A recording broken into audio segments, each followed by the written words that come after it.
Дұрыс тамақтанып, дефицит калория арқылы салмақ тастап жүрмін, және бүгін таңғы асқа ішіне сыр және зелень салып, осындай жұмыртқадан блины дайындайтын боламыз.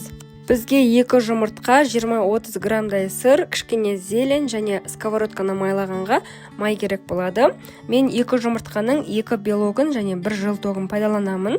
Өйткені жылтоқ майлы болып келеді, сондықтан әрқашан осылай 2 жұмыртқа пайдалансам, 2 белок, 1 жылтоғын пайдаланамын. Дәміне қарай тұз қосып, жақсылап араластырып аламыз.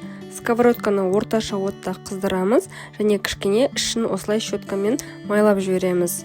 Сковородкамыз қызғаннан кейін ішіне жұмыртқамызды құйып, блины сияқты біркелкі жайып шығамыз. Бұл өте тез дайын болады және дәмді болып шығады. Шамамен 2-3 минуттан кейін жұмыртқамыз пісіп бастайды. Сол кезде ішіне зеленді саламыз, сырды саламыз. Видеода көрсетілгендей жұмыртқаны рулет қылып ораймыз.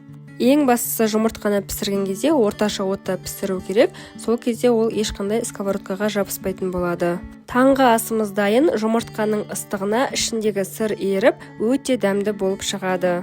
Мұндай жұмыртқаның жанына мен овсянка кашасын немесе кез келген крупаны, сонымен қатар балғын көкөністерден жасалған көкөніс салатын жеуді ұсынамын.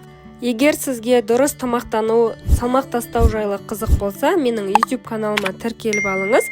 Мен салмақ тастау кезінде қандай тамақтар дайындап жедім, солардың барлығының рецептін түсіріп, осы каналыма салып жүрмін. Егер видеоны соңына дейін қараған болсаңыз, лайк басып, комментарий жазып, менің каналыма тіркелуді ұмытпаңыз.